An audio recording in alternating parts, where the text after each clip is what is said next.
Salut, bienvenue sur ma toute première vidéo. Alors aujourd'hui je vais vous partager 5 secrets sur Harry Potter. On va commencer tout en douceur avec le secret que tous les Potterheads connaissent normalement.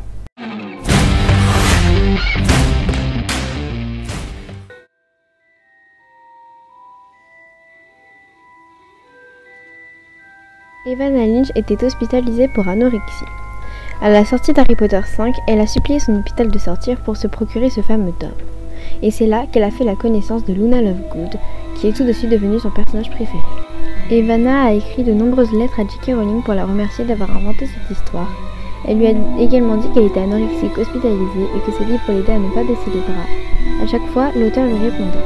Quand Evanna a appris qu'il y avait un casting pour jouer le rôle de Luna, elle s'est présentée et J.K. Rowling l'a soutenue jusqu'au bout.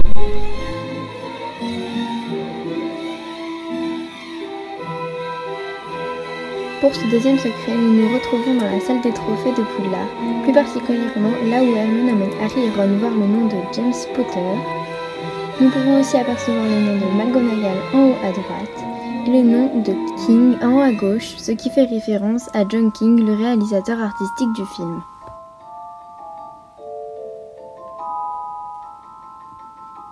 Pour ce troisième secret, on va s'intéresser à la famille Black. Et oui, cette famille est sûrement fan d'astronomie, car si vous regardez bien, vous aurez remarqué que le nom de Sirius Black est inspiré d'une étoile, et ce n'est pas le seul de sa famille à porter un nom astronomique.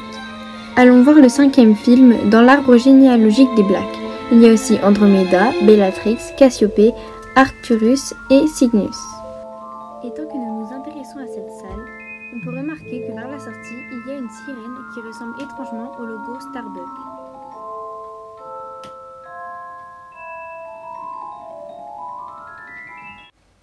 Ce quatrième secret concerne tous les films et les livres de Harry Potter. Et oui, dans cette saga, tout a un lien avec le chiffre 7. Jugez-en par vous-même. Il y a 7 Horcruxes, la bague de Gaunt, le médaillon de Serpentard, Nagini, le journal de Tom Elvis Jedusor, le diadème de Rowena Sardaigle, la coupe d'Helga Poufsouffle et pour finir, Harry Potter. Dans la partie 2 du 7e tome, on se retrouve avec 7 Harry, le coffre de Maugrey Folloy a 7 serrures, il y a 7 serpents sur la porte de la chambre des secrets. Les Weasley ont 7 enfants, Bill, Charlie, Fred, George, Percy, Ginny et Ron. Au Quidditch, une équipe est composée de 7 joueurs. Harry se retrouve d'ailleurs avec le numéro 7. Et il y a bien sûr pour finir 7 livres.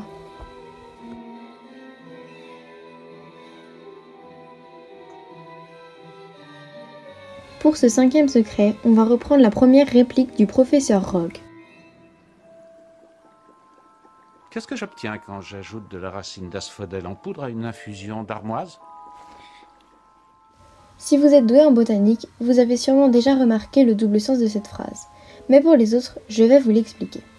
Pour ce faire, on va utiliser le langage des fleurs qui attribue à chaque espèce végétale une signification particulière. D'un côté, on a l'asphodèle, souvent posé sur les tombes des défunts, et qui signifie « je regrette le passé ». Mais ce n'est pas tout. C'est une plante appartenant à la famille des Liliacées, en anglais Lily Family. Oui, comme la mère d'Harry. Coïncidence? De l'autre côté, on a l'ambroise, en anglais Warblood, qu'on appelle également l'absinthe, et qui évoque la peine de cœur, l'absence et la séparation. Maintenant qu'on a toutes ces informations, il est temps de les mélanger, ce qui donne « Mon cœur a été brisé par Lily qui me manque atrocement ». Et oui. En tout cas, merci d'avoir regardé cette vidéo, j'espère qu'elle vous aura plu.